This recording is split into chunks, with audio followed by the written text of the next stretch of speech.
الله الرحمن الرحيم. باب الاستبراء. الفصل الأول. عن أبي الدرداء رضي الله تعالى عنه قال: مر النبي صلى الله عليه وسلم في امرأة المديح فسأل عنها فقالوا: أمة لفلان؟ قال: أيرم بها؟ قالوا: نعم. قال: لقد خشيت أن ألعنه لعنا يدخل معه في قبره كيف يستخدمه وهو لا يحل له أم كيف يورثه وهو لا يحل له. رواه مسلم.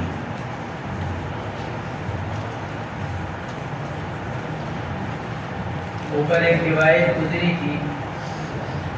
وعن سعید بن المسیب رحمہ اللہ قال قال عمر بن الخطاب رضی اللہ تعالی عنہ: ایما امرأة طلقت فحاضت حیضة او حیضتين ثم رفعتها حیضتها فإنها تنتظر 9 أشهر فإن بان بها حمل فذلك وإلا اعتدت بعد 9 الأشهر 3 أشهر ثم حلت. رواه مالک.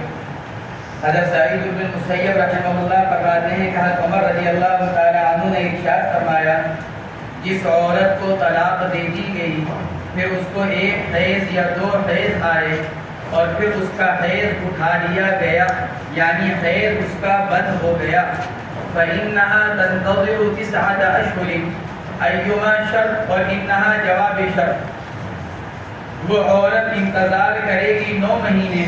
فإن بان بها حمل، اب اگر ان 9 مہینوں کے درمیان اس کو حمل ظاہر ہو جائے، فذلك تو اس کا حکم ظاہر ہے. فذلك مبتدا، خبر اس کی محذوف ہے. فذلك ظاہر حکمہ، تو اس کا حکم بالکل ظاہر ہے یعنی پھر اس کی عدت وضع حمل ہو جائے گی.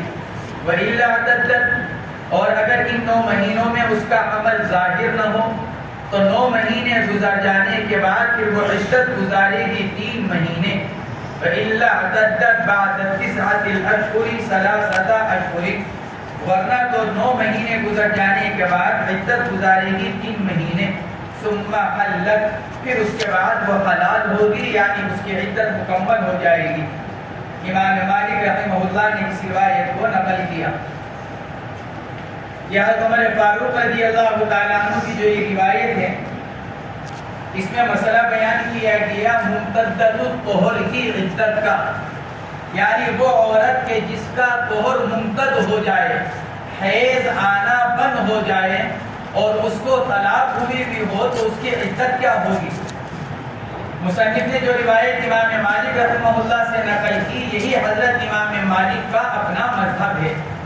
امام مالک کا مذہب یہ ہے کہ اگر کسی ایسی عورت کو طلاق دی جائے کہ جس کو حیض آتا ہو، یعنی جوان عورت کو اگر طلاق دی جائے اور پھر طلاق کے بعد عدت شروع ہو جانے کے بعد اس کو ماہواری بند ہو جائے، دوران عدت، اگر اس کو ماہواری بند ہو جائے تو ماہواری بند ہو جانے کے بعد اب انتظار کیا جائے گا 9 مہینے، یہ دیکھنے کے لیے کہ کہیں اس کو حمل کو قرار نہیں پا گیا اور شوہر نے اس حال میں اس کو طلاق دے رکھی ہو کہ اس کو حمل ہے اور ظہور اس کا بعد میں ہو، تو 9 مہینے انتظار کیا جائے گا، کیونکہ عام طور سے 9 مہینوں میں بچہ پیدا ہو جاتا ہے.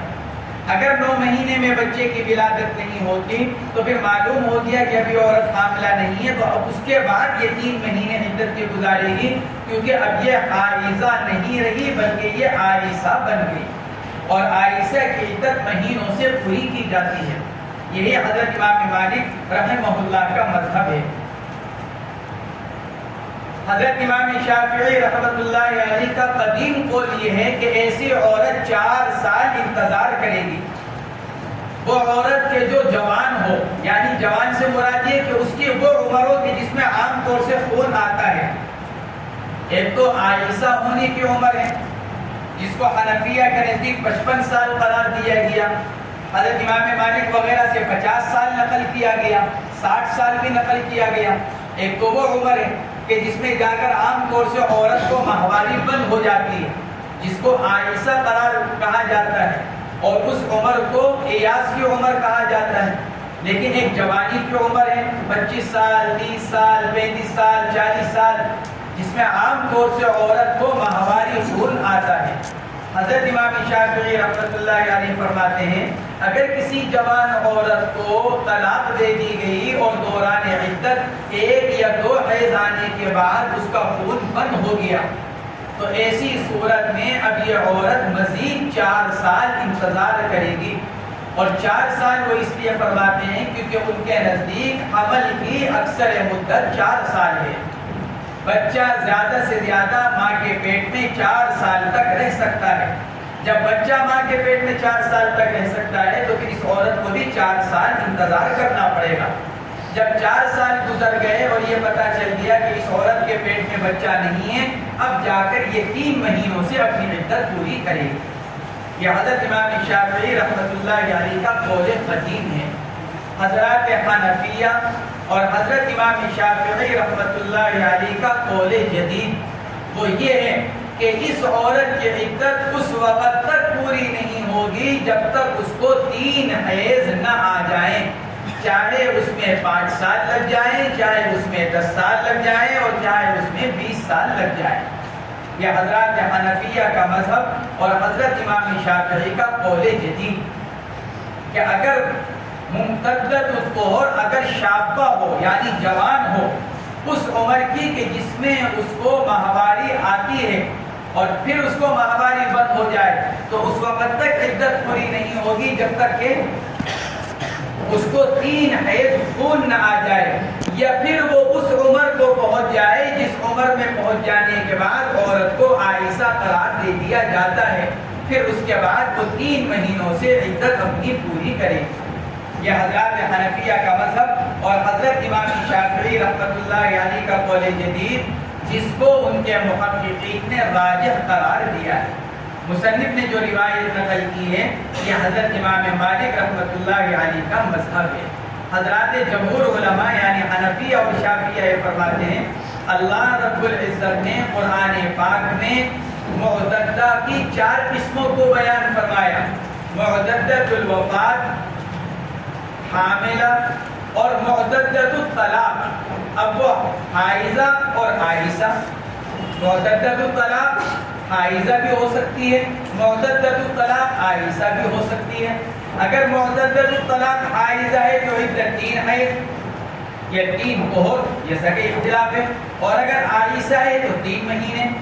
عائشہ ہوگی اس عمر کو پہنچنے کے بعد جس کو فقہائے کرام نے لکھا ہے، یا پھر عورت حاملہ ہوگی تو عدت بیان کر دی گئی وضع حمل، یا پھر عدت ہوگی عدت الوفات۔ حنفیہ اور شافعیہ فرماتے ہیں قرآن میں بس یہی 4 بیان کی گئی ہیں، یہ 5ویں ہے جس کو آپ بیان کر رہے ہیں، چونکہ قرآن پاک میں اس کا کوئی تذکرہ نہیں ہے۔ ممتدۃ الطہر کی طلاق کا کوئی تذکرہ نہیں۔ قرآن کہتا ہے یا تو عورت حائضہ ہوگی تو عدت 3 حیض، یا پھر عورت عائشہ ہوگی تو عدت 3 مہینے۔ اب یہ عورت عائشہ ہونے کی عمر کو پہنچی نہیں، حیض آ نہیں رہا ہے تو اس کی عدت کیا ہو؟ قرآن نے تو بیان نہیں کیا۔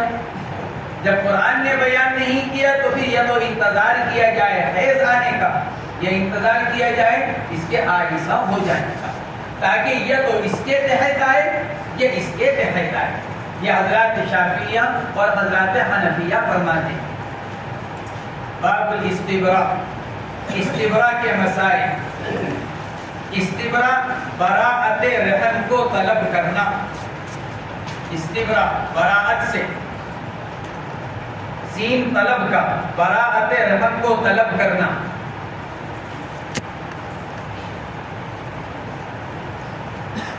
لغت میں تو اس کے معنی یہی آتے ہیں، الاستبراء اصل کے اعتبار سے طلب البراءت، براءت کو طلب کرنا، اور عرف کے اندر عام طور سے جو اس کے معنی بیان کیے جاتے ہیں وہ اس کے معنی بیان کیے جاتے ہیں کہ عورت باندی کے رحم کی براءت کو طلب کرنا حمل سے، طلب براءت رحم الجاریۃ من الحمل، جاریہ باندی کے رحم کی براءت کو طلب کرنا حمل سے، یعنی یہ دیکھنا کہ یہ باندی جس کو خریدا جا رہا ہے یا جو ہدیے میں مل رہی ہے یا جو وراثت میں آ رہی ہے یہ کہیں پہلے سے حاملہ تو نہیں ہے۔ اس انتظار کرنے کو استبراء کہا جاتا ہے۔ کسی کی ملکیت میں باندھی آئی، اب ملکیت کے اسباب مختلف ہو سکتے ہیں۔ ملکیت کا ایک سبب شراء ہے، دوسرا سبب ہبہ ہے، تیسرا سبب ارث ہے، یہ مختلف اسباب ہو سکتے ہیں۔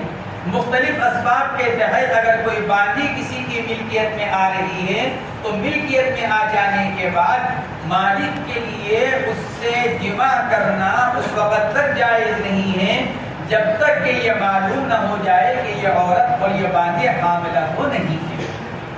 اس انتظار کرنے کو استبراء کہا جاتا ہے۔ اب اگر وہ باندھی حائضہ ہے یعنی اس عمر کی کہ جس میں حیض آتا ہے تو استبراء ایک حیض کے ذریعے سے ہوگا، اور اگر باندھی اس عمر کو پہنچ گئی کہ جس میں حیض آنا بند ہو چکا ہے تو استبراء مہینے کے ذریعے سے ہوگا، یعنی ایک مہینہ، ادھر ایک حیض ادھر ایک مہینہ۔ جیسے عدت میں ادھر 3 حیض تو اس کے مقابلے پر 3 مہینے، ایسے استبراء میں ادھر ایک حیض تو اس کے مقابلے پر 1 مہینہ۔ اس سے پہلے جمع کرنا آقا کے لیے حرام ہے۔ سوال یہ پیدا ہوا،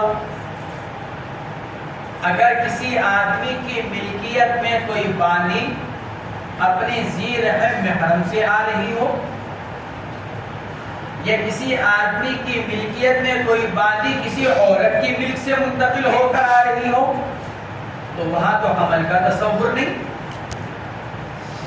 ہندا سلمہ کی باندھی تھی تو عورت سے تو جمع اور جمع کے بعد حمل متصور نہیں، تو کیا پھر بھی استبراء واجب ہوگا؟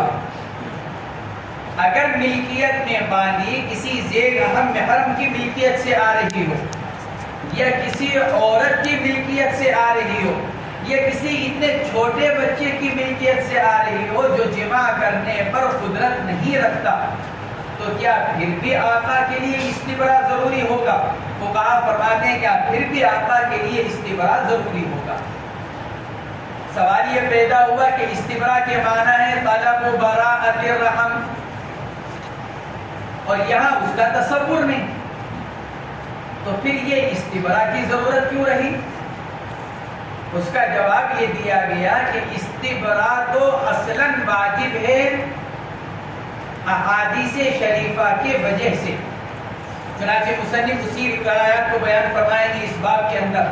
حضور پاک علیہ السلام نے چونکہ علی الاطلاق یہ ارشاد فرمایا کہ جس کی ملکیت میں باندھی آ رہی ہے وہ اس سے جمع نہ کرے، آپ نے وہاں کوئی تفصیل بیان نہیں فرمائی کہ کسی بالغ غیر ذی رحم محرم مرد کی ملکیت سے آئے تو استبراء ہوگا، اور اگر کسی عورت یا نابالغ بچہ یا ذی رحم محرم کی ملکیت سے آئے تو استبراء نہیں ہوگا۔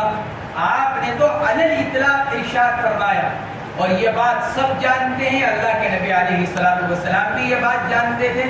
بعض باندیاں بچوں کی ملک ہوتی ہیں، بعض باندیاں عورتوں کی ملک ہوتی ہیں، بعض باندیاں اپنی ذی رحم محرم کی ملکیت ہوتی ہیں، اس کے باوجود اللہ کے نبی علیہ السلام کا علی الاطلاق ارشاد فرمانا کہ جس کی ملک میں جو باندھی آ رہی ہے وہ اسے اس وقت تک جمع نہ کرے جب تک استبراء نہ ہو جائے، یہ بتلا رہا ہے کہ اس میں کوئی تفصیل نہیں ہے۔ نیز جمہور علماء فرماتے ہیں یہ تو استبراء کی ایک وجہ بیان کی گئی ہے، ایک علت، اس سے یہ لازم نہیں آتا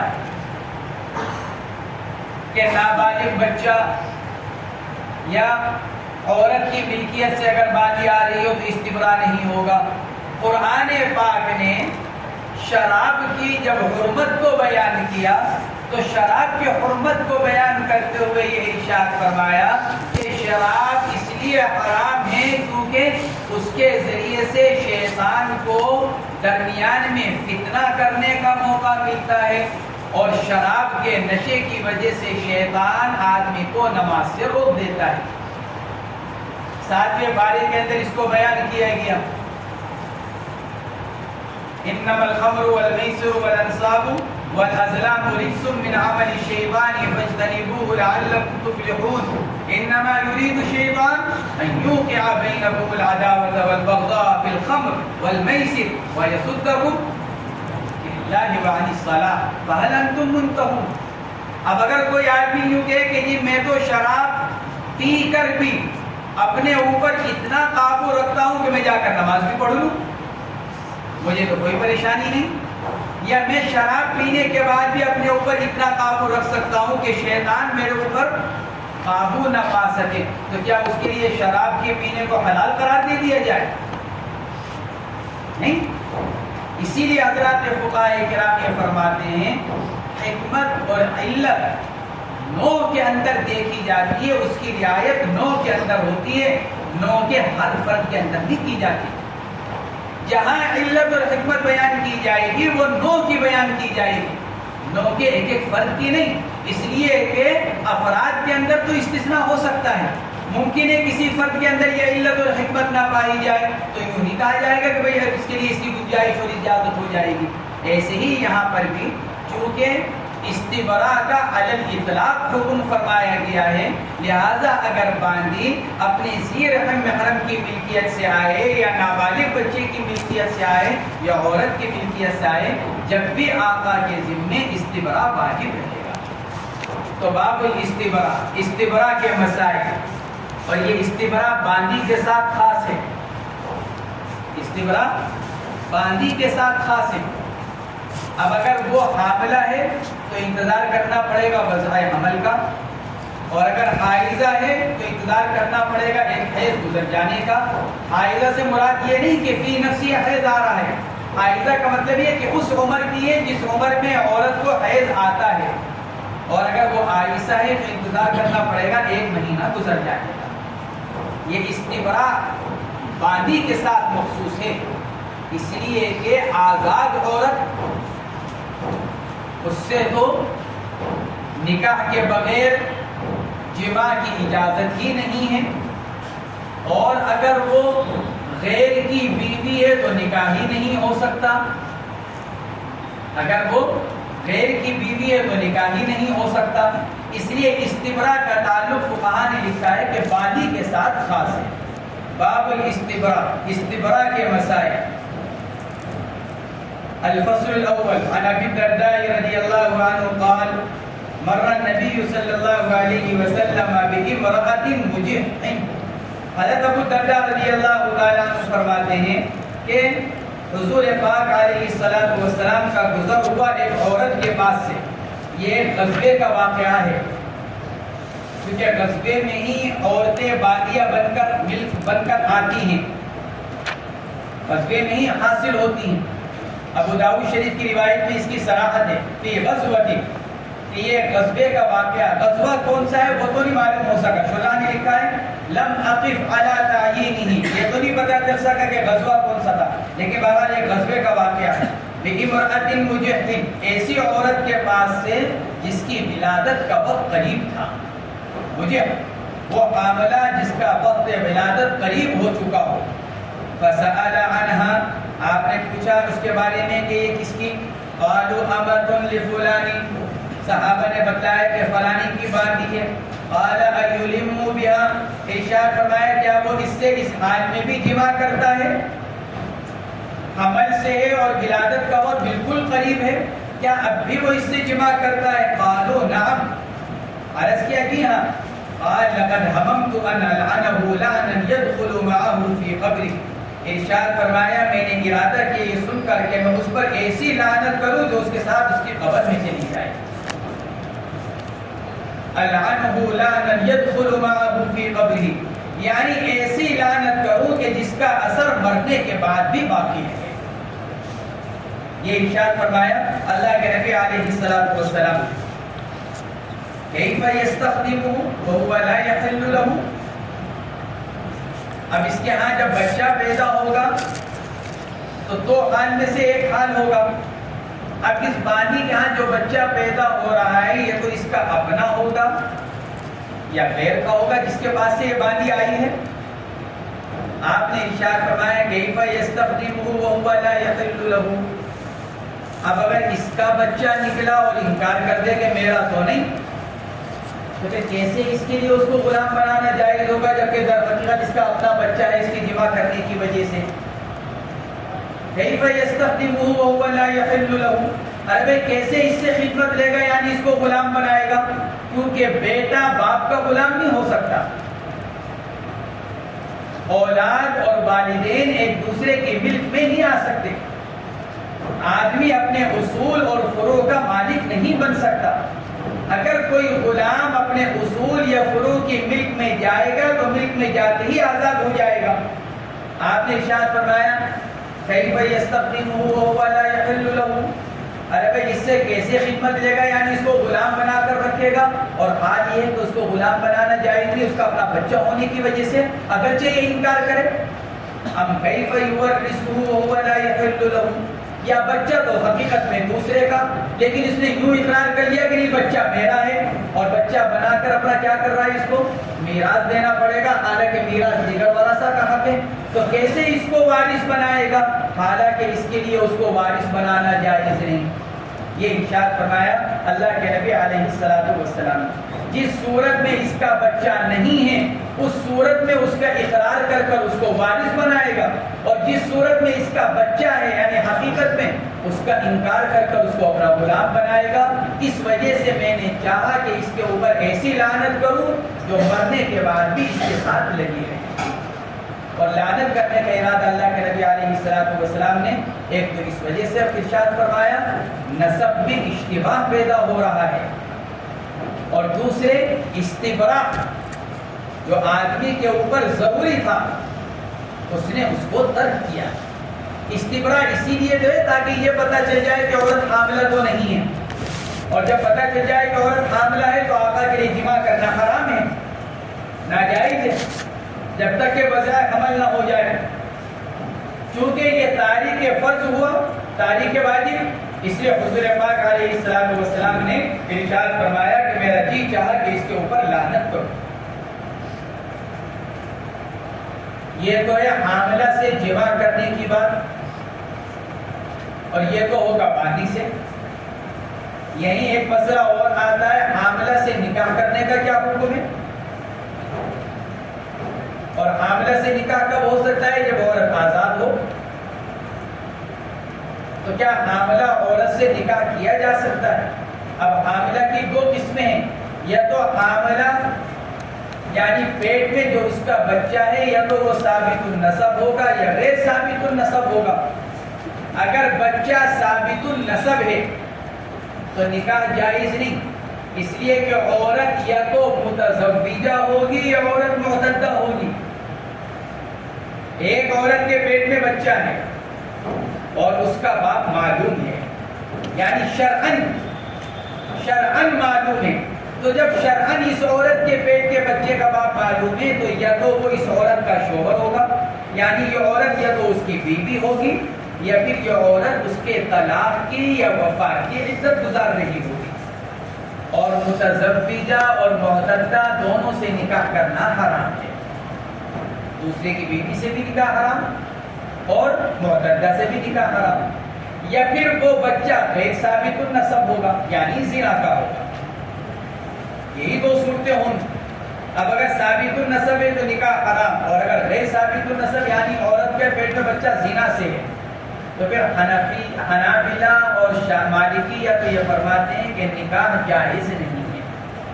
حضرت امام ابو یوسف رحمۃ اللہ علیہ بھی اسی کے قائل تھے. حاملہ من الزنا سے نکاح جائز نہیں ہے، اور جب نکاح جائز نہیں تو جماع بدرجہ اولا جائز نہیں. یہ حضرات حنابلہ اور مالکیہ کہتے ہیں. حنفیہ اور شافعیہ کہتے ہیں نکاح جائز ہے، حاملہ من الزنا سے نکاح جائز ہے. پھر حنفیہ یوں کہتے ہیں کہ نکاح تو جائز ہو جائے گا لیکن جماع کرنا جائز نہیں ہوگا جب تک کہ بذرائے حمل نہ ہو جائے، کیونکہ آگے روایت آ رہی ہے حضور پاک علیہ السلام نے اس سے منع فرمایا کہ آدمی اپنے پانی سے دوسرے کی کھیتی کو سیراب کرے سینچے. یعنی جب عورت کے رحم میں جب پہلے سے ایک کا نطفہ موجود ہے تو اللہ کے نبی نے اس سے منع فرمایا کہ دوسرا آدمی اپنا نطفہ عورت کے رحم میں پہنچائے. اس لیے حنفیہ فرماتے ہیں کہ حاملہ من الزنا سے نکاح جائز ہے لیکن جماع جائز نہیں. حضرت امام شافعی رحمۃ اللہ علیہ فرماتے ہیں جب نکاح جائز ہے تو جماع بھی جائز ہے، جب نکاح جائز تو جماع بھی جائز ہے۔ جمہور علماء نے حنفیہ سے کہا حضرت جب آپ کیوں کہہ رہے ہیں کہ جماع ناجائز ہے، جماع حرام ہے، تو حرمت وطی مستلزم ہے حرمت نکاح۔ جب آپ یوں کہہ رہے ہیں کہ جماع کرنا حرام ہے تو پھر نکاح کرنا بھی حرام ہوگا۔ حرمت وطی اور حرمت جماع مستلزم ہے حرمت نکاح۔ حنفیہ کی طرف سے جواب میں کہا گیا یہ تو ضروری نہیں، حائضہ سے جماع کرنا حرام ہے لیکن حائضہ سے حیض کی حالت میں نکاح درست ہو جائے گا۔ محرمہ سے جس نے احرام باندھ رکھا ہے، حنفیہ کہتے ہیں کہ اس سے جماع کرنا حرام ہے، لیکن اگر نکاح کی ضرورت پیش آ جائے حنفیہ فرماتے ہیں کہ اس سے نکاح کرنا جائز ہے۔ حنفیہ کہتے ہیں محرمہ ہے، حائضہ ہے، صائمہ ہے، ان سے کیا ہو سکتا ہے؟ نکاح ہو سکتا ہے۔ ایک عورت روزے کی حالت میں ایجاب و قبول تو کر سکتی ہے، ایک عورت حیض کی حالت میں ایجاب و قبول کر سکتی ہے، ایک عورت کا احرام بنا ہوا ہے ایجاب و قبول کر سکتی ہے، ہاں البتہ ان سے جماع کرنا حرام ہے۔ تو یہ ضروری نہیں ہے کہ وطی کی حرمت نکاح کی حرمت کو مستلزم۔ نیز حنفیہ اور شافعیہ یہ فرماتے ہیں اللہ رب العزت نے قرآن پاک کو صراحتاً قرآن پاک میں صراحتاً محرمات کو بیان فرمایا، حرمت علیکم امہاتکم و بناتکم و اخواتکم، صراحتاً اللہ نے محرمات کو بیان کیا اور یہ اس میں ہے نہیں۔ اللہ نے جو محرمات بیان کی ہیں یہ حاملہ من الزنا اس میں ہے نہیں، لا محالہ محللات میں ہوئی۔ آگے فرمایا گیا وَأُحِلَّ لَكُم مَّا وَرَاءَ ذَلِكُمْ، جب اس عورت کا تذکرہ محرمات میں نہیں ہے تو پھر یہ محللات میں ہوئی، اور جب یہ محللات میں ہوئی تو پھر اس سے نکاح کرنا جائز ہوگا۔ الفصل الثاني عن ابي سعيد الخدري رضي الله تعالى عنه رفعه الى النبي صلى الله عليه وسلم قال في سوايا اوقاس لا تؤتوا حامل حتى تدع ولا غير ذات حمل حتى تحيض حيضة، رواه احمد وابو داود والدارمي۔ حضرت ابو سعید خدری رضی اللہ تعالی عنہ کی روایت، رفعه الى النبی یعنی حضور پاک علیہ الصلوۃ والسلام سے مرفوعا نقل کیا، آپ علیہ الصلوۃ والسلام نے اوقاس کی ایک عورتوں کے بارے میں ارشاد فرمایا فی سبایا اوقاس، اوقاس حوازن کے علاقے میں ایک وادی کا نام جہاں غزوہ حنین ہوا، اس وادی کا نام اوقاس ہے، اوقاس وادی کا نام ہے، اسی لیے غزوہ حنین کا ایک نام غزوہ اوقاس بھی ہے، وادی کی طرف اضافت اور نسبت کرتے ہوئے۔ قبیلہ بنی حوازن سے وہیں پر غزوے کی ضرورت پیش آئی، جنگ کی نوبت آئی، مکہ مکرمہ سے 3 مرحلے کے فاصلے پر ہے، 3 منزل کے فاصلے پر۔ آپ نے ارشاد فرمایا تھا اوقاس کے قیدیوں کے بارے میں لا تؤتوا حامل حتى تضع، نہیں جماع کیا جائے گا حاملہ عورت سے جب تک کہ وضع حمل نہ ہو جائے، اور غیر حاملہ سے جب تک کہ ایک حیض نہ آ جائے۔ اگر حائضہ ہے اور اگر غیر حائضہ یعنی عائشہ ہے تو 1 مہینہ۔ اس کو اس لیے بیان نہیں کیا کیونکہ عام طور سے قید عورتیں جوان ہوتی ہیں، اس لیے اس حدیث پاک کے اندر اغلبی صورت کے بیان کرنے پر اکتفا کر لیا گیا، ورنہ تیسری صورت کوئی اگر عائشہ ہے تو 1 مہینہ انتظار کیا جائے۔ امام احمد اور امام ابو داؤد اور امام دارمی نے اس روایت کو نقل کیا، حضرات جمہور علماء نے اسی روایت کو لیا ہے۔ بعض روایات کے اندر آتا ہے کہ اگر عائشہ ہے تو 1 حیض اور اگر عائشہ ہے تو 3 مہینے۔ آگے روایت آئے گی، عائشہ کا استبراء 1 حیض سے اور عائشہ کا استبراء 3 مہینے سے۔ جمہور علماء تو فرماتے 1 مہینہ، بعض حضرات 3 مہینے کے قائل۔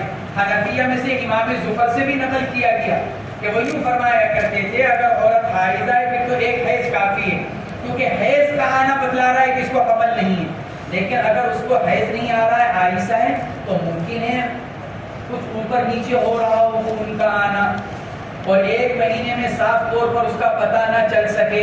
اس لیے احتیاط یہی ہے کہ جس طرح شریعت نے عدت کے اندر 3 مہینے رکھے ہیں یہاں استبراء کے اندر بھی 3 مہینے رکھے جائیں، لیکن جمہور علماء اسی کے قائل ہیں جو اس روایت میں بیان کیا گیا۔ اور جمہور علماء یہی فرماتے ہیں چونکہ عام طور سے روایات کے اندر ایک ہی مہینہ قرار دیا گیا، اور اس کی وجہ یہ ہے کہ جس طرح عدت میں 3 مہینے 3 حیض کے قائم مقام ہیں، تو اصل کیا ہے عدت کے اندر؟ حیض نہ ہونے کی صورت میں مہینے ہیں، ایسے استبراء کے اندر بھی اصل کیا ہے؟ حیض نہ ہونے کی صورت میں مہینہ، وہاں 3 حیض تھے اس لیے 3 مہینے، یہاں 1 حیض تھا اس لیے 1 مہینہ۔ اگلی روایت کے اندر بھی یہی ہے، آگے کی جو 2-3 روایتیں ہیں اس کے اندر یہی بیان کیا گیا۔ حضرت رویفع ابن ثابت انصاری رضی اللہ تعالیٰ عنہ کی روایت، رویفع رافع کی تصغیر ہے، رافع بھی نام ہے، رویفع بھی نام ہے۔ رویفع رافع کی تصغیر، رافع الگ صحابی ہیں، رویفع الگ صحابی ہیں، وہ ہیں رافع ابن خدیج اور یہ ہیں رویفع ابن ثابت انصاری رضی اللہ تعالیٰ عنہ۔ فرماتے ہیں حضور پاک علیہ السلام نے حنین کے دن ارشاد فرمایا تھا، وہی غزوہ حنین، یہ دونوں ایک ہی جگہ ہے، اوطاس اور حنین ایک ہی، حنین یہ مکہ مکرمہ کے قریب ایک جگہ۔ بعض حضرات نے لکھا ہے کہ طائف سے پہلے ایک وادی کا نام بھی حنین ہے، طائف سے پہلے آتی، اور یہ حنین مذکر بھی پڑھا جاتا ہے اور مؤنث بھی۔ اگر حنین کو بلد کے معنی میں لیا جائے تو مذکر، اور اگر اس کو بقاع کے معنی میں لیا جائے تو مؤنث۔ فرماتے ہیں حنین کے دن اللہ کے نبی نے ارشاد فرمایا تھا، نہیں حلال ہے اس آدمی کے لیے جو اللہ پر اور آخرت کے دن پر ایمان رکھتا ہو، ان یسقی ماءہ زرع غیرہ، کہ وہ سیراب کرے اپنے پانی سے اپنے غیر کی کھیتی کو۔ یعنی جب کسی کا نطفہ کسی عورت کے رحم میں موجود ہو تو آدمی کے لیے جائز نہیں ہے کہ اپنا نطفہ پھر اس عورت کے رحم میں پہنچائے۔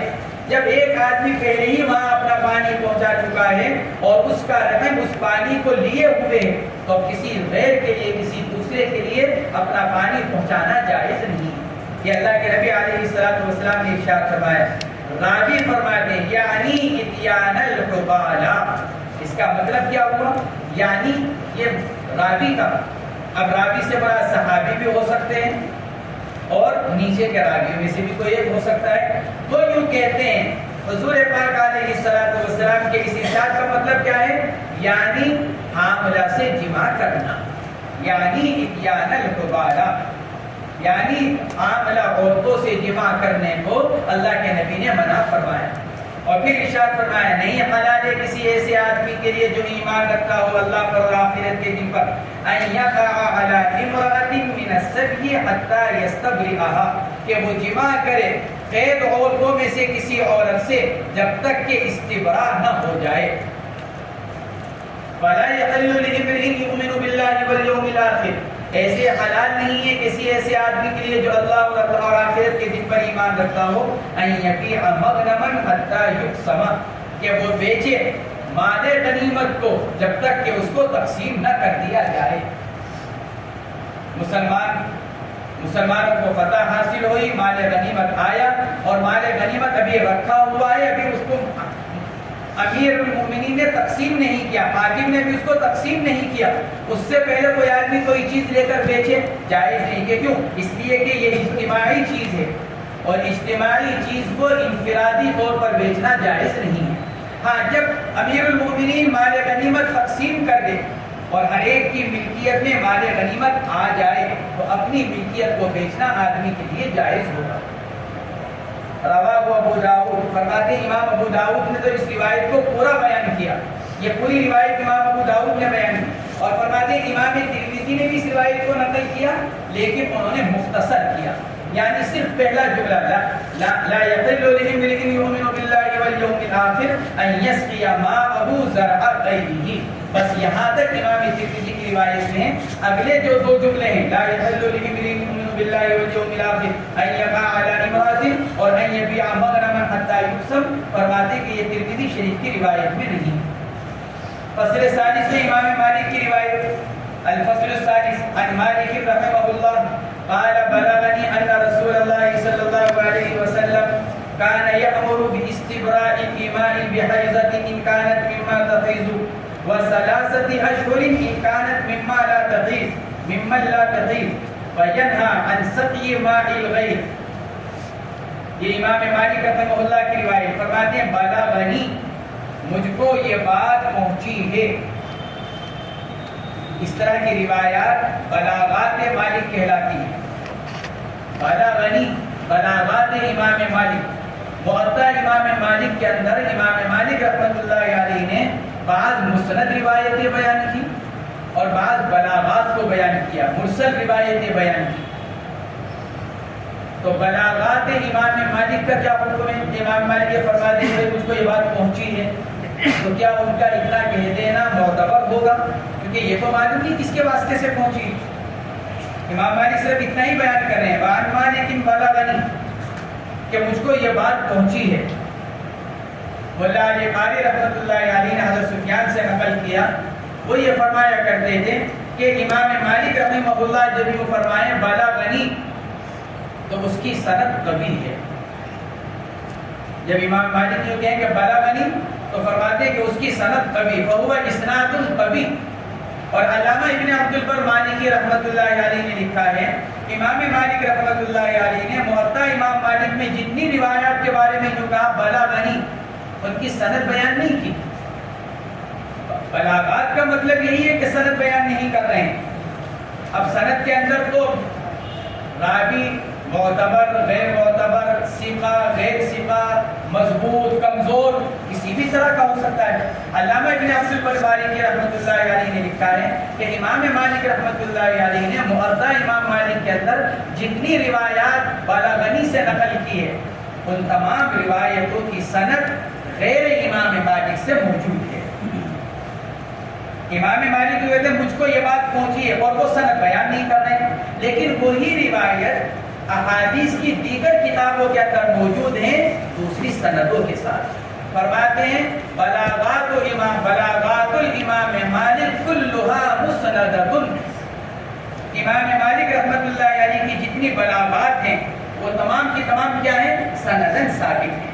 یعنی اور دیگر محدثین نے جب ان روایات کو نقل کر رکھا ہے اپنی اپنی کتابوں کے اندر تو انہوں نے باقاعدہ اس کی سند کے ساتھ ان کو بیان کر رکھا ہے۔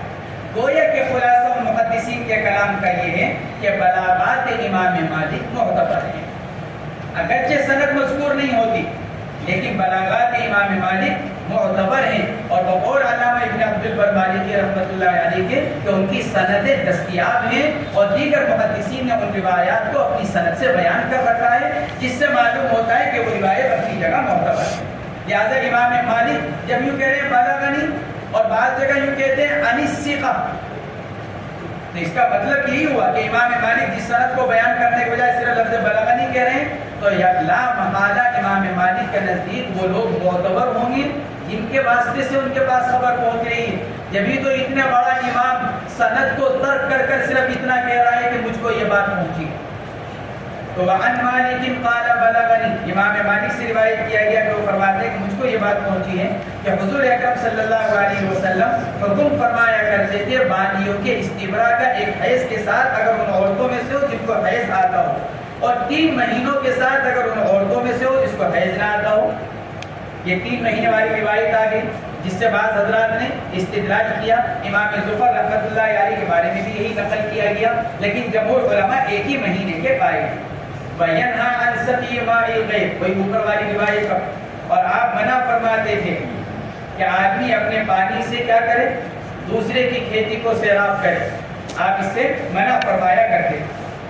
اگلی روایت عبداللہ ابن عمر رضی اللہ تعالی عنہ کی، وعن ابن عمر انه قال اذا وهبت الوليدة التي تغضى او بيعت او عتقت فلتستبرئ رحمها بحيضة ولا تستبرأ العذراء، رواهما رزين۔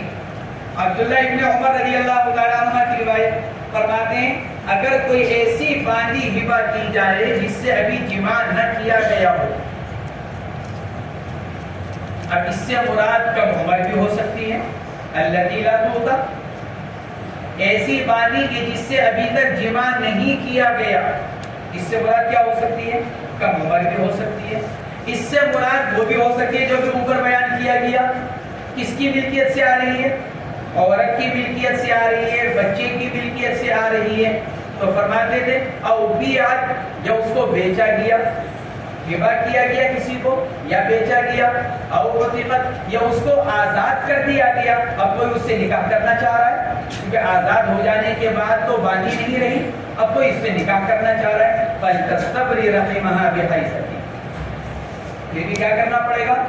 اس کو چاہیے کہ وہ استبرا اپنے رحم کو پاک صاف کر لے ایک حیض کے ذریعے سے۔ یہ اللہ کے نبی عبداللہ ابن عمر رضی اللہ تعالیٰ عنہ فرمایا کرتے تھے وَلَا تُسْتَبْرَأُ الْعَذْرَةَ، البتہ کنواری اگر لڑکی ہو،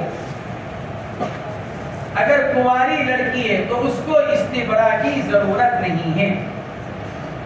یہ عبداللہ ابن عمر رضی اللہ تعالیٰ عنہ سے نقل کیا گیا، وَلَا تُسْتَبْرَأُ الْعَذْرَةَ، کنواری لڑکی سے استبرا نہیں کرایا جائے گا، یعنی اس سے آقا کو یا نکاح کر لینے کے بعد شوہر کو فوری طور پر جماع کرنا جائز ہے۔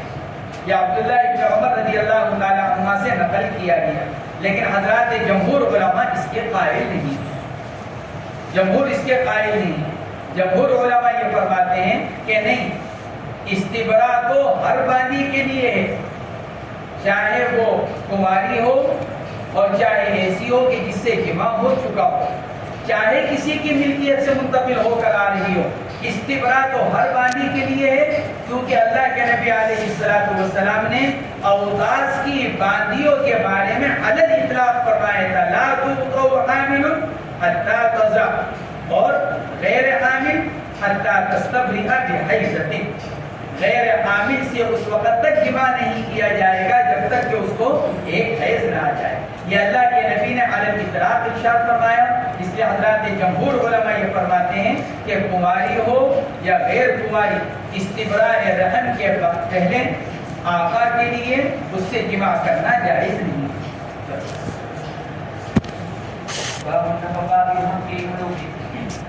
الفصل الاول عن عائشة رضي الله تعالى عنها قالت إن هند بنت عتبة قالت يا رسول الله إن أبا سفيان رجل شحيح وليس يعطيني ما يكفيني وولدي إلا ما أخذت منه وهو لا يعلم، فقال خذي ما يكفيك وولدك بالمعروف، متفق عليه۔ باب النفقات وحق المملوک، نکاح اور طلاق کے بعد نفقات کو بیان فرما رہے ہیں، کیونکہ نکاح کے ذریعے سے آدمی کے اوپر نفقہ واجب ہوتا ہے، اور چونکہ نفقے کی مختلف صورتیں ہیں اس لیے جمع کا صیغہ لے کر آئے نفقات، وحق المملوک، اور چونکہ نفقہ غلام کا بھی واجب ہوتا ہے، حضرات فقہاء کرام نے لکھا ہے کہ نفقۃ الغیر تجب علی الغیر باسباب ثلاثہ، آدمی کے اوپر دوسرے کا نفقہ تین وجہوں میں سے کسی ایک وجہ سے واجب ہوتا ہے۔ نفقۃ الغیر علی الغیر تجب بثلاثہ، زوجیہ، ولادہ، اور تیسرا نمبر پر ملک، زوجیت، قرابت، ملک۔ یا تو آدمی کے اوپر دوسرے کا نفقہ واجب ہوگا زوجیت کی بنا پر، یا نفقہ واجب ہوگا قرابت کی بنا پر، قرابت میں اولاد بھی آ گئی، قرابت میں ماں باپ بھی آ گئے، قرابت میں معذور بھائی بہن بھی آ گئے غیر مستطیع، اور تیسرا سبب ملک۔ اسی ملک کو بیان کرنے کے لیے فرمایا وحق المملوک، نفقات کے اندر دو سبب آ گئے، زوجیت اور قرابت، اور حق المملوک کے اندر تیسرا آ گیا یعنی ملک۔ تو چونکہ نفقے کے واجب ہونے کے تین اسباب ہیں، زوجیت، قرابت اور ملک، اس کے اندر اسی کو بیان فرمایا جا رہا ہے۔ نفقات کا مادہ نفق، نفق، بعض حضرات نے لکھا ہے جس فعل کے مادے میں فا کی جگہ نون ہو اس کے معنی گزرنے پر دلالت کرتے ہیں، تو نفقہ ینفقو اس کے معنی بھی کہیں کہ مضى، گزر گیا، خرچ ہو گیا، ختم ہو گیا۔ دی ہوئی چیز کو نفقہ اسی لیے کہا جاتا ہے کیونکہ وہ استعمال کرنے سے ختم ہو جاتی ہے۔ آدمی اپنی بیوی کو خرچہ دیتا ہے پیسے کی شکل میں، غلے کی شکل میں، وہ استعمال کرتی ہے تو ختم ہو جاتی ہے، اس لیے اس کو نفقہ کہا جاتا ہے۔ علامہ ابن نجیم رحمۃ اللہ علیہ نے لکھا ہے کہ نفقہ اس چیز کا نام ہے جو آدمی اپنے اہل و عیال پر خرچ کرتا ہے۔ نفقہ اس چیز کا نام جو آدمی اپنے اہل و عیال کے اوپر خرچ کرتا ہے، اور شریعت میں نفقے کے عام معنی اس معین خرچ کے ہیں جس پر شے کی بقا موقوف ہوتی ہے۔ وہ معین خرچ جس پر شے کی بقا موقوف ہوتی ہے، لیکن غالب استعمال اس کا طعام، لباس اور مکان پر ہوتا ہے۔ نفقے سے مراد طعام، لباس اور مکان، جیسا کہ امام محمد رحمۃ اللہ علیہ سے نقل کیا گیا۔ تو اس بات کے تحت میں مصنف علیہ رحمہ وہ روایات لے کر آئے ہیں جس سے معلوم ہوتا ہے کہ بیوی کا خرچہ شوہر کے ذمہ لازم ہے۔ اب چاہے بیوی غنیہ ہو چاہے فقیرہ، چاہے شوہر غنی ہو چاہے فقیر، شوہر غریب ہے بیوی مالدار ہے، بیوی شوہرت کا نفقہ کس پر؟ شوہر کے اوپر، کیونکہ زوجیت کی وجہ سے نفقہ شوہر کے اوپر آئے گا۔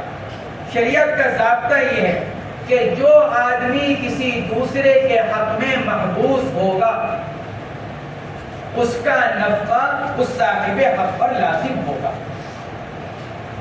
تو یہاں چونکہ عورت محبوس ہے شوہر کے حق کی وجہ سے، لہذا شوہر پر عورت کا نفقہ واجب ہوگا دو شرطوں کے ساتھ۔ نمبر 1، بیوی شوہر کے گھر پر ہو یا اس کی اجازت سے گئی ہوئی ہو، جیسے ماں کے گھر جاتی ہے عورت۔ نمبر 2، عورت بیوی اس عمر کو پہنچ چکی ہو جہاں شوہر اس سے استمتاع کر سکتا ہو۔ اگر اتنی بچی ہے، 2 سال کی بچی کا نکاح کر دیا گیا، 3 سال کی بچی کا نکاح کر دیا گیا جس سے استمتاع کا تصور ہی نہیں ہے، تو ایسی صورت میں اس بچی کا جو بیوی بن گئی ہے اس کا نفقہ شوہر کے ذمہ لازم نہیں ہوگا۔ ہاں اگر استمتاع کی رکاوٹ اور مانع شوہر کی طرف سے ہو، لڑکی کی عورت کی طرف سے نہیں، عورت تو اس قابل ہے کہ اس سے استمتاع ہو چکا ہے لیکن شوہر کی طرف سے رکاوٹ پائی جا رہی ہے تو شوہر پر نفقہ واجب ہوگا۔ تو اس بات میں یہی روایات بیان کی گئی ہیں۔ حضرت عائشہ رضی اللہ تعالی عنہ کی روایت ہے، قالت ان ہند بنت عتبہ، ہند ابو سفیان کی اہلیہ محترمہ، حضرت معاویہ رضی اللہ تعالی عنہ کی والدہ ہند امیر المومنین حضرت معاویہ رضی اللہ تعالی عنہ کی والدہ، انہوں نے عرض کیا یا رسول اللہ ابو سفیان بخیل آدمی، رجل شہید، بخیل آدمی یعنی خرچ نہیں کرتے، یعنی جتنی ہم کو ضرورت ہے اتنا نہیں دیتے، وَلَيْسَ يُعْطِينِي مَا يَكْفِينِي، اسی کی شرح کر رہی ہیں آگے، اتنا نہیں دیتے جو کافی ہو جائے، دیتے تو ہیں، یہ نہیں کہ بھوکا مارتے ہیں، دیتے تو ہیں لیکن اتنا نہیں ہوتا جو کافی ہو جائے مجھے اور میرے بچے کو۔ إِلَّا مَا أَخَذْتُ مِنْهُ وَهُوَ لَا يَعْلَمُ، اللہ یہ کہ ان کے چوری چھپے ان کی جیب میں سے نکال لوں جب وہ سوئے ہوئے ہوں۔ عام طور سے شوہروں کے ساتھ یہی پریشانی ہے، ہاں یہ تجربے کی بات ہے۔ اگر شادی ہو جانے کے بعد اس کی جیب میں اگر کچھ پیسے ہوں اور آپ سو کر اٹھیں اور اس میں کوئی ایک آدھ نوٹ کم ہو تو سمجھ لو کہ بیوی نے نکال رکھا ہے۔ ہاں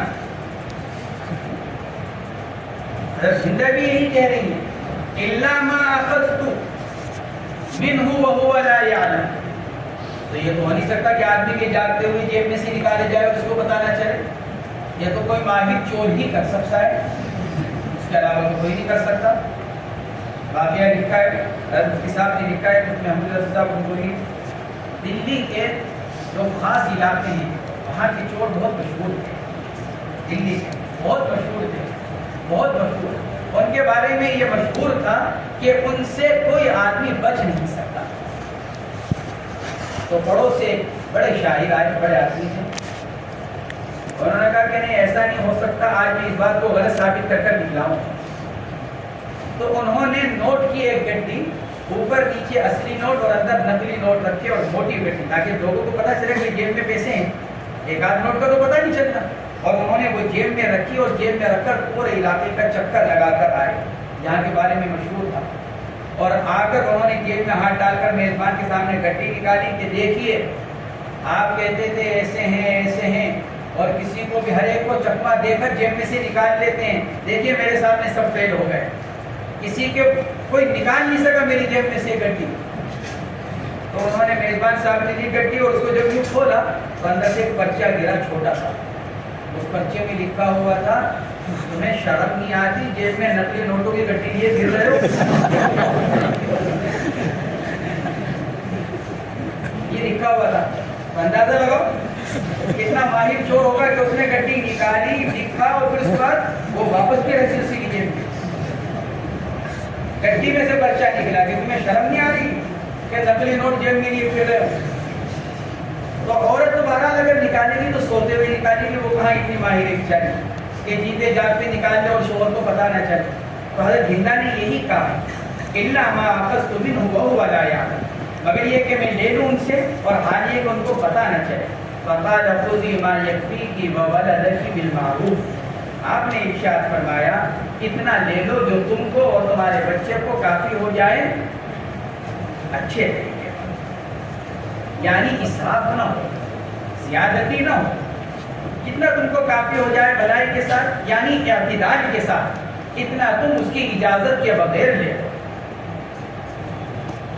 یہاں پر اب سوال پیدا ہوا, ایک مسئلہ تو یہ ہے بیوی کا نفقہ شوہر پر واجب ہے, کس اعتبار سے واجب ہوگا؟ کیونکہ حضرت ابو سفیان کو دیا کرتے تھے نفقہ, خرچہ دیتے تھے. ابو سفیان خرچہ دیتے تھے, اہلیہ نے یوں کہا مجھے کافی نہیں ہوتا. تو اس کا مطلب یہ ہوگا کہ ابو سفیان اپنے اعتبار سے یعنی جتنی ان کی استطاعت ہوگی اتنا تو دیتے تھے. اہلیہ نے یوں کہا کہ مجھے تو اور زیادہ چاہیے. تو یہاں پر مسئلہ یہ ہوا پیدا ہوا کہ نفقے کے اندر شوہر کی مالی حالت کا اعتبار کیا جائے گا یا عورت کی مالی حالت کا اعتبار کیا جائے گا؟ یہ روایت تو یہ بتا رہی ہے عورت کا اعتبار ہے, کیونکہ حضرت ہندا نے کہا مجھے کافی نہیں ہوتا جو وہ دیتے ہیں, لہٰذا اور دلوایا جائے. آپ نے فرمایا لے لیا کرو. معلوم ہوا کہ عورت کا اعتبار ہے, جتنا عورت کو کافی ہو اتنا دلوایا جائے, اور مالی حالت کے اعتبار سے عورت کی حالت کا اعتبار کیا جائے. امام احمد بن حنبل اسی کے قائل, امام احمد نے اسی کو اختیار کیا. اور علامہ شوکانی نے امام مالک کا مذہب یہی نقل کیا اور حنفیہ کا مذہب بھی یہی نقل کیا. علامہ شوکانی حافظ ابن حجر نے بھی حنفیہ کا مذہب یہی نقل کیا, لیکن یہ صحیح نہیں ہے. علامہ شوکانی اور حافظ ابن حجر دونوں حضرات نے حنفیہ کا مذہب یہی نقل کیا ہے کہ عسر اور یسر میں عورت کے مالی حالت کا اعتبار ہے, لیکن یہ صحیح نہیں ہے کیونکہ حنفیہ کا یہ مذہب نہیں ہے. ہاں مالکیہ کا مذہب ہے اور اسی روایت سے استدلال کرتے ہیں. حضرت امام مالک رحمۃ اللہ علیہ, امام کرخی رحمۃ اللہ علیہ نے فرماتے ہیں حنفیہ میں سے کہ عسر و یسر میں شوہر کی مالی حالت کا اعتبار ہے. شوہر مالی حالت کو دیکھا جائے گا, جس اعتبار سے وہ اسی اعتبار سے خرچہ دلوایا جائے گا. حضرت امام شافعی اسی کے قائل. امام کرخی فرماتے ہیں شوہر کی حالت کا اعتبار ہے. امام شافعی کا مذہب یہی ہے. اسی کو امام محمد نے اپنی کتاب الاصل کے اندر لکھا ہے اور علامہ ابن حمام نے اسی کو ظاہر روایت قرار دیا ہے. تیسرا قول یہ ہے کہ مرد اور عورت میاں بیوی دونوں کی حالت کا اعتبار کیا جائے گا. امام خصاف سے یہی نقل کیا گیا. خصاف بڑے آدمی ہیں حنفیہ میں سے, بڑے فقیہ ہیں. وہ یہی فرماتے ہیں کہ مرد اور عورت دونوں کے حالت کا اعتبار کیا جائے گا. صاحب ہدایہ نے لکھا ہے وعلیہ الفتویٰ, کہ فتویٰ امام خصاف کے قول پر ہے. امام مالک وغیرہ نے روایت سے استدلال کیا. حضرت امام شافعی, امام کرخی وغیرہ نے قرآن پاک کی آیت لِيُنْفِقْ ذُو سَعَةٍ مِّن سَعَتِهِ، ہر ایک مرد اپنی وسعت کے اعتبار سے خرچ کرے. تو اس سے استدلال کیا امام خصاف نے، دونوں کو جمع کر لیا، روایت کو بھی لے لیا، قرآن پاک کی آیت کو بھی لے لیا. روایت کہہ رہی ہے عورت کا اعتبار، قرآن کہہ رہا ہے مرد کا اعتبار. امام خصاف فرماتے ہیں دونوں کا اعتبار کر لیا جائے. یہ جب ہے جب حالت میں اختلاف ہو، ورنہ اگر دونوں مالدار ہیں اعلیٰ نفقہ ہوگا اور دونوں غریب ہیں تو ادنا. ہاں اختلاف کب ہے؟ جب ایک تو مالدار ہے ایک غریب ہے. اب کیا ہوگا؟ میرے بات سنیں، اگر میاں بیوی میں سے دونوں کروڑ پتی ہیں، جیسے بھی امبانی کے بیٹے کی شادی ہوئی ہے جی، پھر تو اعلیٰ درجے کا. اور اگر بیچارے دونوں غریب ہیں تو پھر ادنا درجے کا. اور اگر ایک مالدار ہے اور ایک غریب تو پھر کون سا؟ درمیانی، اوسط. یہ کیوں؟ اس لیے کہ مالدار ہونے کے اعتبار سے ایک اعلیٰ ہو اور اس کے ادنا ہونے کے اعتبار سے کیا ہے؟ ادنا ہو. فقیر ہونے کے اعتبار سے ادنا ہو تو لہٰذا درمیان میں کیا کیا جائے گا؟ اوسط درجہ. امام شافعی تو فرماتے ہیں مرد کا اعتبار، اگر مرد مالدار تو نفقہ اعلیٰ اور اگر شوہر غریب تو پھر نفقہ ادنا. امام محمد سے بھی یہی نقل کیا گیا. علامہ ابن حمام نے اسی کو ظاہری روایت قرار دیا. امام مالک فرماتے ہیں عورت کا اعتبار، اگر عورت مالدار تو نفقہ اعلیٰ اور اگر عورت غریب تو نفقہ ادنا. لیکن امام خصاف نے دونوں کا اعتبار کیا. دونوں کا اعتبار کرنے کا مطلب کیا؟ یعنی جب ایک مالدار اور ایک غریب ہو تو پھر نفقہ واجب ہوگا درمیانی درجے کا. اسی کو فرمایا خذی ما یکفیکی وولدکی بالمعروف. اس سے ایک مسئلہ اور معلوم ہوا،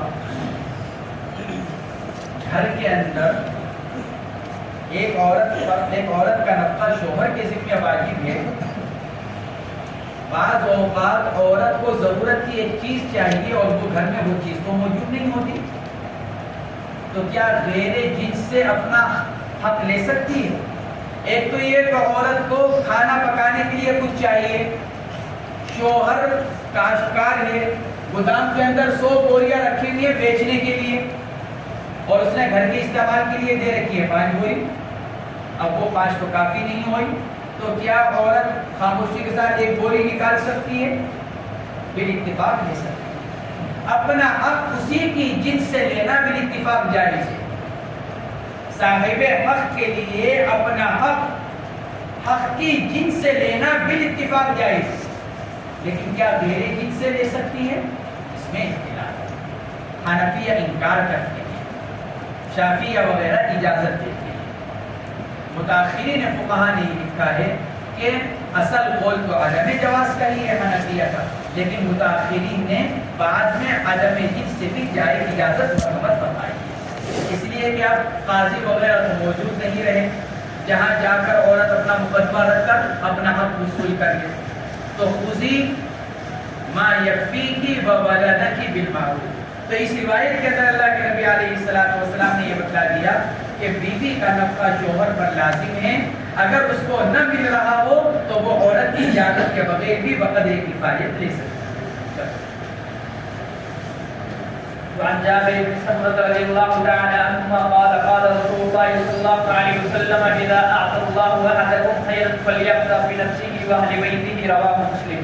حضور پاک علیہ السلام نے ارشاد فرمایا جب اللہ تم میں سے کسی کو مال دے، خیر بمانا مال، ان ترک خیرا الوصیۃ بالوالدین، قرآن میں بھی خیر بمانا مال لیا گیا، یہاں پر بھی خیر بمانا مال.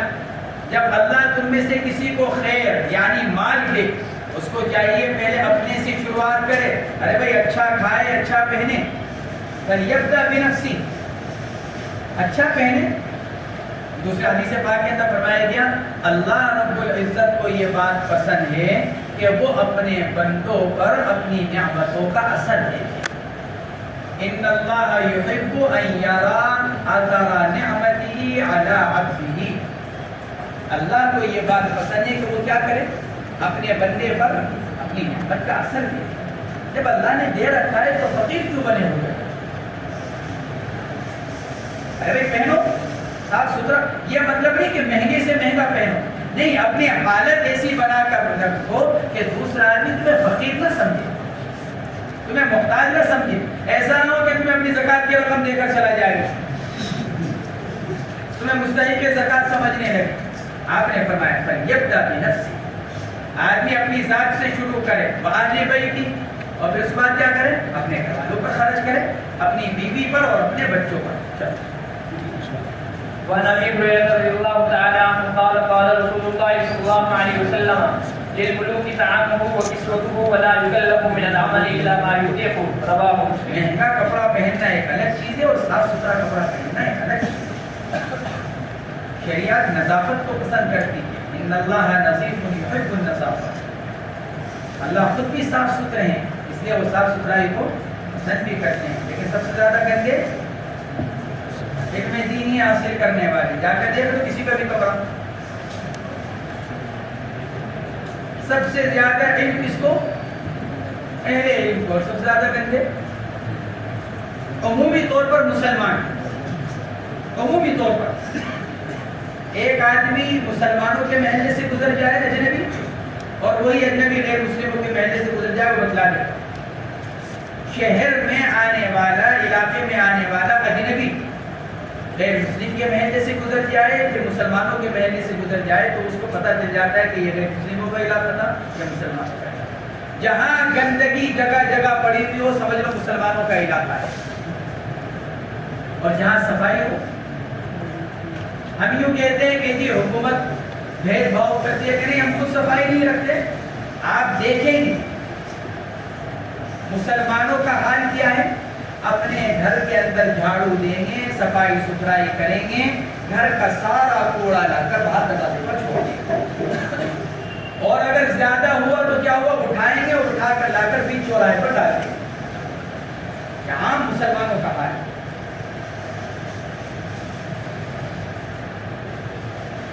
بازار جائیں گے ہزاروں روپے خرچ کر دیں گے، ہوٹل چلے جائیں گے تو ویٹر کو اپنی عزت دکھلانے کے لیے 100-200 روپے ٹپ میں دے دیں گے، لیکن وہ یہی 100 روپے ایک مہینے کے لیے کسی جمع دار کو نہیں دیں گے. جمع دار کتنا لیتا ہے مہینے کا؟ 100 روپے. بہت ہو گیا تو 200 روپے لے لے گا کسی سے پورے ایک مہینے کا، لیکن مسلمان پورے ایک مہینے کا 100 روپے نہیں دے گا.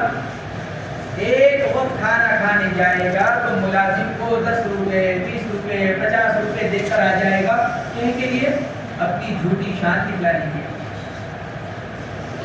تو سب سے زیادہ گندا علاقہ کس کا؟ مسلمانوں کا. پھر مسلمانوں میں خصوصاً اہل علم کا. ہم اپنے اپنے کمروں کا حال دیکھ لیں، اپنے اپنے گھروں کا حال دیکھ لیں. کوئی کمرہ ایسا نہیں نکلے گا جو 24 گھنٹے صاف ستھرا رہتا ہو. حالانکہ بہت آسان ہے. کمرے میں اگر 10 لڑکے ہیں، ایک دن یا 2 دن، چلو ایک دن 2 کی اگر باری لگا دی جائے، کمرے والے اگر اپنا نظام بنا لے، ایک لسٹ بنا لے، جمعے کا دن ان کا، بار کا ان کا، اتوار کا ان کا، پیر کا ان کا، پورے ہفتے کی اگر ترتیب بن جائے.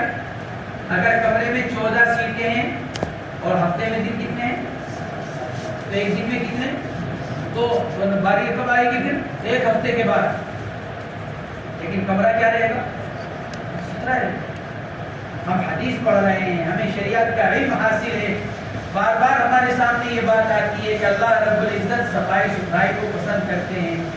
مدرسے والوں نے جگہ جگہ تختیاں لگا رکھی ہیں، دن میں 10 مرتبہ اس تختی کے اوپر نظر پڑتی ہے، لیکن عمل نہیں. علم پر اگر عمل نہ ہو تو یہ زیادہ پکڑ کا ذریعہ بنے گا. ایک تو یہ کہ آدمی کو علم نہیں ہے تو وہ کسی نہ کسی درجے میں معذور قرار پائے گا، لیکن یہ کہ آدمی کو علم بھی ہو اور پھر اس پر عمل نہ ہو تو پکڑ بڑی ہے. یہ نہ سمجھو کہ یہ مدرسے کی ذمہ داری ہے، یہ تو مدرسے والوں کا احسان مانو کہ انہوں نے ذمہ دار لگا رکھے ہیں. ورنہ کوڑا اٹھا کر وہاں تک لے جا کر ڈالنے کس کی ذمہ داری؟ جو رہ رہا ہے. بھائی جو مکان میں رہ رہا ہے اس کی ذمہ داری، جو کمرے میں رہ رہا ہے اس کی ذمہ داری. میرا گھر ہے تو ذمہ داری کس کی؟ میری اپنی. اب میں اپنا ذمہ دار لگاتا ہوں جو 200 روپے مہینہ آ کر گھر سے لیتا ہے کوڑا اٹھانے کا، تمہارے لیے تو مفت کے لگے ہوئے ہیں، تمہارا تو کام صرف اتنا ہے کہ کوڑا نکال کر ڈبے میں ڈال دو، کمرے کے سامنے ڈبہ رکھا ہوا ہے اس کے اندر کوڑا ڈال دو، باقی ساری ذمہ داری جمع دار کی اور فراش کی۔ تمہارے ذمے تو باہر برآمدہ بھی نہیں ہے، صرف اپنا کمرہ، باہر برآمدے میں بھی جھاڑو کون دے گا؟ فراش یہ جمع دار دے گا، لیکن ہم سے کمرے کی بھی صفائی نہیں ہوتی جس کمرے میں ہم رہتے ہیں۔ حالانکہ یہ یاد رکھو اکثر بیماریوں کا تعلق کیسے؟ گندگی سے ہے۔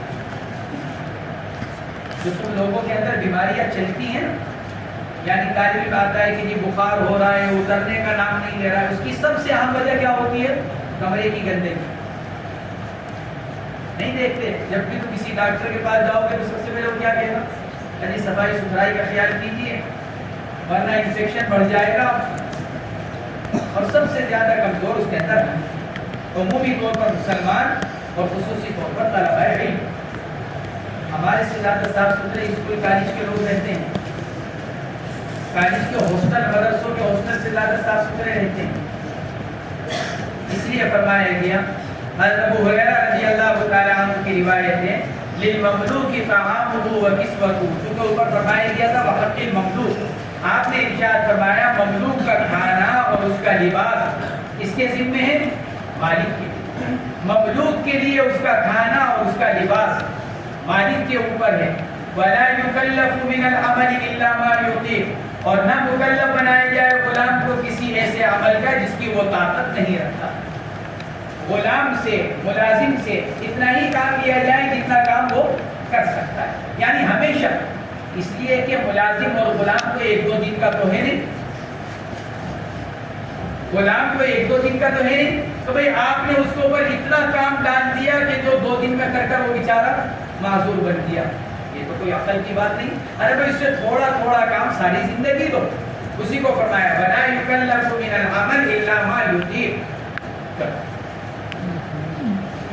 وعن ابي ذر رضي الله تعالى عنه قال قال رسول الله صلى الله عليه وسلم اخوانكم جعلهم الله تحت ايديكم فمن جعل الله اخاه تحت يديه فليطعمه مما ياكل وليلبسه مما يلبس ولا يكلف من العمل ما يغلبه وان كلفه ما يغلبه فليعنه عليه متفق عليه۔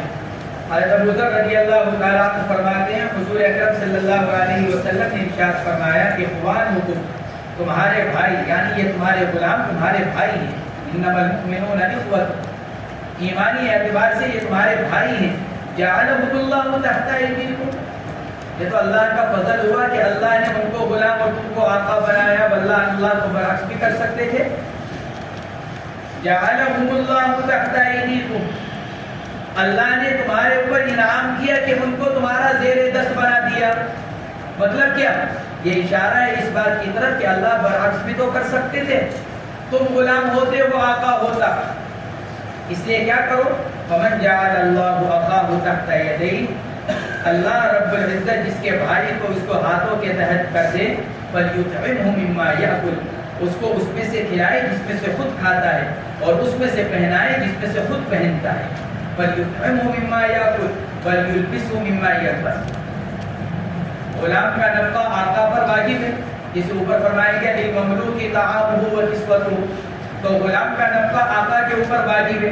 پھر بعض روایات کے اندر تو علی الاطلاق آتا ہے کہ اس کو کھلائے، جس اوپر فرمایا گیا للمملوک طعامہ وکسوتہ، بعض روایات کے اندر یہ آتا ہے جو کھاتا ہے، جو خود کھاتا ہے وہ کھلائے، اور جو کپڑا خود پہنتا ہے وہ پہنائے۔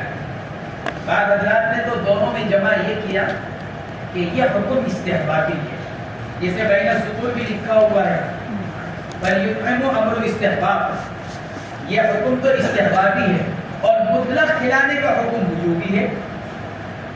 مطلق نفقہ واجب ہے اور اپنے کھانے میں سے کھلانا مستحب ہے۔ بعض حضرات نے لکھا ہے کہ جن روایات میں یہ فرمایا گیا کہ ان میں سے کھلاؤ جو تم کھاتے ہو، یہ حکم خاص طور سے عربوں کو ہے، کیونکہ عرب کا کھانا متوسط درجے کا ہوا کرتا ہے۔ عرب چونکہ خود متوسط کھانا کھا رہا ہے، اس لیے فرمایا گیا اسی میں سے اپنے غلام کو کھلاؤ، اور اجمی چونکہ اعلیٰ درجے کا کھانا اپنا پیسہ کھانے پر خرچ کرتے ہیں، عرب پیسہ خرچ کرتے ہیں سواری کے اوپر اور لباس کے اوپر، اور کھانا سادہ. اللہ یہ کہ کسی کی دعوت کرے تو پھر بادشاہ والے دعوت کرتے ہیں، اور خود کھانا کھائے گا تو سادہ کھائے گا، لیکن اگر دعوت کرے گا تو اعلیٰ درجے کی دعوت کرے گا. پورا پورا بکرا دعوت کے اندر بنائے گا، اونٹ کٹوائے گا، سب کچھ کرے گا. اس لیے بعض محدثین نے لکھا ہے کہ دونوں طرح کی روایتوں میں جمع کیا کہ جن روایتوں میں اللہ کے نبی ارشاد فرما رہے ہیں کہ اس میں سے کھلاؤ جس میں سے تم کھاتے ہو، یہ خاص حکم کس کے لیے ہے؟ عربوں کے لیے، کیونکہ عرب متوسط درجے کا کھانا کھاتے ہیں. تو فرمایا ان میں سے کھلاؤ جن میں سے تم کھاتے ہو. فَلْيُطْعِمُوا مِمَّا يَأْكُلُ، چاہیے کہ کھلائے غلام کو اس میں سے جس میں سے خود کھاتا ہے، اور اس میں سے پہنائے جس میں سے خود پہنتا ہے. وَلَا يُكَلِّفُهُ مِنَ الْعَمَلِ مَا يَغْلِبُهُ، اور نہ مکلف بنائے غلام کو اس عمل کا جو اس پر غالب آ جائے، یعنی اس کو عاجز کر دے. فَإِن كَلَّفَهُ، کام تو ایسا پیش آ گیا کہ جس کے اندر مشقت زیادہ ہے. اب آقا تو خود تو سارا کام نہیں کرے گا، غلام سے ہی کرائے گا. فرماتے فَلْيُعِنْهُ عَلَيْهِ، اگر کسی وجہ سے ایسے کام کی ضرورت پیش آ جائے جو اس پر غالب آ جائے، اس کو تھکا دے، تو آقا کو چاہیے کہ اس پر اس کی مدد کرے، چاہے خود کر دے چاہے کسی کو لگا دے. فَلْيُعِنْهُ عَلَيْهِ أَيْ بِنَفْسِهِ أَوْ بِغَيْرِهِ، چاہے خود مدد کر دے اور چاہے کسی اور کے ذریعے سے اس کا تعاون کرائے. وعن عبد الله بن عمر رضي الله تعالى عنهما وجاءه قهرمان له فقال له أعطي ذا الرقيق قوته، قال لا، قال فانطلق فأعطهم، فإن رسول الله صلى الله عليه وسلم قال كفى بالرجل إثما أن يحبس عمن يملك قوته، وفي رواية كفى بالمرء إثما أن يرضي من يقوته، رواه مسلم. عبداللہ ابن عمر ہمارے نسخوں کے اندر ہے وعن عبداللہ ابن عمر وجاءه قهرمان، لیکن صحیح ہے عبداللہ ابن عمر، واو عمر کے ساتھ ہے یعنی عمر. عن عبداللہ ابن عمر جاءه قهرمان، قهرمان فارسی زبان کا لفظ ہے جس کے معنی وکیل اور کارندے کے آتے ہیں. یعنی وہ آدمی آیا جس کو عبداللہ ابن عمر نے اپنے مال کا نگراں بنا رکھا تھا، اپنے غلاموں پر اپنے مال پر نگراں بنا رکھا تھا. فقال له اعطيت الرقيق، حمزہ استفہامیہ محذوف، ارے کہ بھائی تم نے غلاموں کو کھانا دے دیا؟ اعطيت الرقيق، کیا غلاموں کو کھانا دیا؟ قال لا، خود کھانا اس دن کی روزی. قال لا، عرض کے ابھی نہیں دیا. قال فانطلق فأعطهم، فرمایا پہلے جاؤ پہلے ان کو دو، پہلے ان کو کھلاؤ. فإن رسول الله صلی اللہ علیہ وسلم قال كفى بالرجل إثما أن يحبس عمن يملك قوته، آپ علیہ الصلوۃ والسلام نے ارشاد فرمایا آدمی کے گنہگار ہونے کے لیے یہ کافی ہے کہ روک لے کھانے کو ان لوگوں سے جن کے کھانے کا وہ مالک ہے. يحبس عمن يملك قوته، ان لوگوں سے ان کے، یعنی جن لوگوں کی قوت کا مالک ہے ان سے ان کی قوت یعنی روزینے کا روک لینا آدمی کے گناہگار ہونے کے لیے کافی ہے. فرماتے ہیں اور روایت کے اندر کفا بالمرء اثما ان یذیع یا یزیع، باب تفعیل اور باب افعال دونوں سے، ان یزیع من یقول، آدمی کے گناہگار ہونے کے لیے یہ کافی ہے کہ وہ ضائع کر دے اس آدمی کی روزی کو جس کی روزی کا وہ مالک ہے. رواہ مسلم، مصنف نے کہا رواہ مسلم، اس سے یہ معلوم ہو رہا ہے کہ جیسے دونوں روایتوں کو امام مسلم نے نقل کیا، کیونکہ فرمایا کفا بالرجل اثما ان يحبس عمن يملك قوته، پھر اس کے بعد فرمایا وفی روایت کفا بالمرء اثما ان يزيع من يقول، پھر آگے فرمایا رواہ مسلم. شراح نے لکھا ہے ایسا نہیں، پہلی روایت کو امام مسلم نے نقل کیا، جو پہلی روایت کفا بالرجل اثما ان يحبس عمن يملك قوته، اور یہ دوسری روایت ہے وفی روایت کہہ کر جو روایت نقل کی ہے اس کو امام ابو داؤد اور امام نسائی نے نقل کیا، جبکہ مصنف کا طرز یہ بتلا رہا ہے کہ دونوں روایتیں امام مسلم کی نقل کرتا ہے، حالانکہ ایسا نہیں ہے. وعن ابي هريره رضي الله تعالى عنه قال قال رسول الله صلى الله عليه وسلم إذا صنع لأحدكم خادمه طعامه ثم جاءه به وقد ولي حره ودخانه فليقعدهم معه فليأكل، وإن كان الطعام مشبوها قليلا فليضع في يده منه أكلة أو أكلتين. رواه مسلم. حضرت ابو ہریرہ رضی اللہ تعالیٰ عنہ سے روایت ہے، آپ علیہ السلام نے ارشاد فرمایا اذا صنع لأحدكم خادمه، ارے بھائی جب تم میں سے تمہارا خادم جو تمہارے لیے کھانا بنائے، خادم کا لفظ عام ہے، غلام کو بھی شامل، باقی کو بھی شامل، جب تمہارا خادم تمہارے لیے کھانا بنائے طعامہ ثم جاءه به، اور پھر وہ کھانا لے کر آئے اپنے آقا کے پاس، وقد ولی حرہ ودخانہ، اور حال یہ ہے کہ اس نے برداشت کر رکھا ہے اس کھانا پکانے کی گرمی کو اور اس کے دھوئیں کو. ہر دخان تخصیص بعد التعمیم، کیونکہ گرمی کے اندر تو دخان خود بخود آ گیا، لفظ ہر عام تھا، دخان اس کی تخصیص ہو گئی. حرہ ودخانہ فَلْيُقْعِدْهُ مَعَهُ، چاہیے کہ اس کو اپنے ساتھ بٹھا کر کھانا کھلا دے. یہ حسن اخلاق ہے کہ آدمی اپنے غلام کو اپنے ساتھ بٹھا کر کھانا کھلا دے.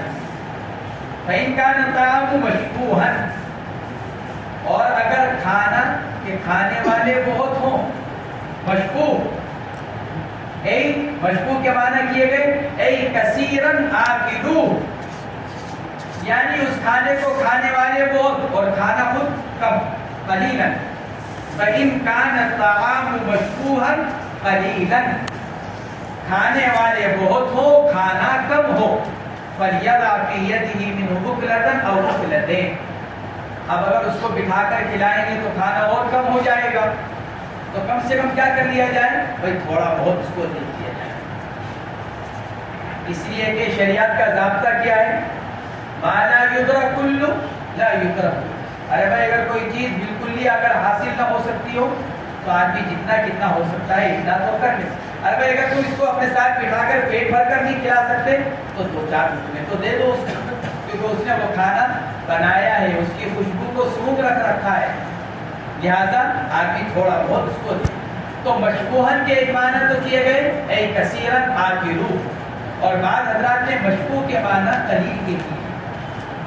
تو پھر ایسی صورت میں مشبوہن قلیلاً، یہ قلیل اسی کی تفسیر قرار پائے گا. لفظ مشبوہ کے معنی قلیل کے، تو پھر لفظ قلیل گویا کہ اسی کی تفسیر ہو. فَلْيَضَعْ فِي يَدِهِ مِنْهُ أُكْلَةً أَوْ أُكْلَتَيْنِ، یہ سب کا سب محمول ہے کس کے اوپر؟ استحباب پر. یا آپ علیہ السلام نے جو ارشاد فرمایا فَلْيُقْعِدْهُ مَعَهُ فَلْيَأْكُلْ فَإِنْ كَانَ الطَّعَامُ مَشْبُوهًا فَلْيَضَعْ فِي يَدِهِ مِنْهُ أُكْلَةً أَوْ أُكْلَتَيْنِ. یہ اس روایت کے اندر جو 2 حکم دیے گئے، پہلا حکم کیا ساتھ بٹھا کر کھلانا، دوسرا حکم کیا 1-2 لقمے دے دینا، یہ استحباب پر محمول ہے. وعن عبد الله بن عمر رضي الله تعالى عنهما أن رسول الله صلى الله عليه وسلم قال إن العبد إذا نصح لسيده وأحسن عبادة الله فله أجره مرتين. متفق عليه. وعن أبي هريرة رضي الله تعالى عنه قال رسول الله صلى الله عليه وسلم نعم للملوك أن يتوفاه الله بحسن عبادة ربه وطاعته سيده نعم له. متفق عليه. ان 2 روایتوں کے اندر اس غلام کی فضیلت کو بیان فرمایا گیا جو غلام اللہ کی عبادت بھی کرے اور اپنے آقا کی خدمت بھی پورے طور پر انجام دے. چونکہ اس نے دگنی مشقت اٹھائی ہے، دوہری مشقت اٹھائی ہے، ایک طرف اللہ کی عبادت، دوسری طرف آقا کی خدمت. چونکہ اس نے دوہری مشقت اٹھائی ہے اس لیے فرمایا گیا دگنے اجر کا مستحق ہوگا. فرماتے عبداللہ ابن عمر حضور اکرم صلی اللہ علیہ وسلم نے ارشاد فرمایا ان العبد اذا نصح لسیدہ، غلام جب اپنے آقا کے لیے خیر خواہی کرے، یا تو نصح نصیحت سے، یا پھر نصح کے معنی کیا اخلص الخدمہ. آقا کے لیے خیر خواہی کیا ہے؟ یعنی آقا کا نقصان نہ چاہے، اور آقا کا نقصان نہ چاہنا کیا ہے؟ آقا کے کاموں کو پورے طور پر انجام دینا. اذا نصح العبد لسیدہ واحسن عبادت اللہ اور اللہ کی عبادت بھی بہتر طور پر کرے.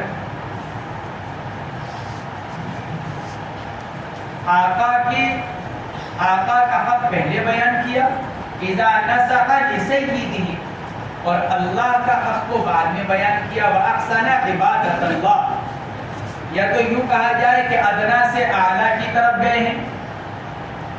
آقا کا حق ادنا، اللہ کا حق اعلیٰ. ادنا سے اعلیٰ کی طرف ترقی کی، کیونکہ آدمی پہلی سیڑھی پر قدم رکھے گا، پھر اوپر کی سیڑھی پر قدم رکھے گا، جبھی اوپر چڑھے گا. تو ادنا سے اعلیٰ. یا پھر یوں کہا جائے اللہ کے حق کو بعد میں اس لیے بیان کیا گیا کیونکہ اللہ مستقل ہے،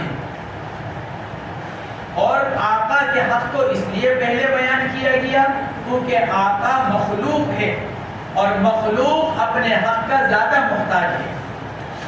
اللہ کو اپنے حق کی ضرورت نہیں، لیکن مخلوق کو اپنے حق کی ضرورت ہے.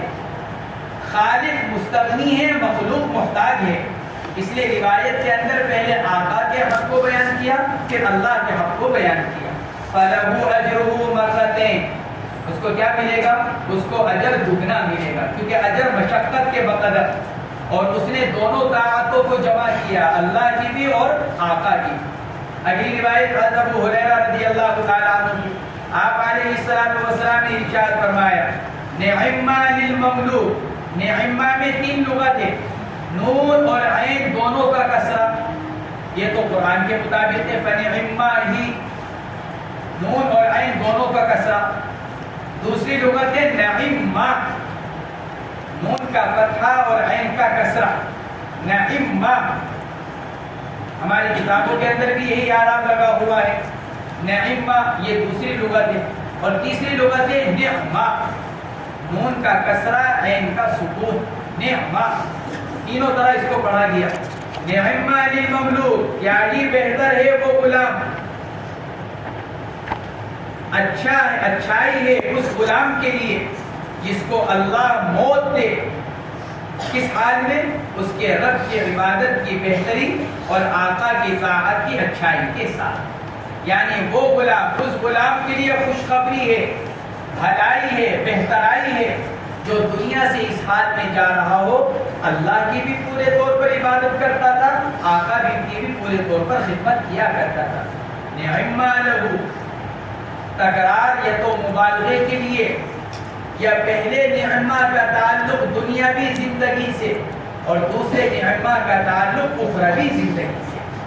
یا تو تکرار مبالغے کے لیے، یا پھر پہلے نعمہ کو محمول کر لیا جائے دنیاوی زندگی پر اور دوسرے نعمہ کو محمول کر لیا جائے اخروی زندگی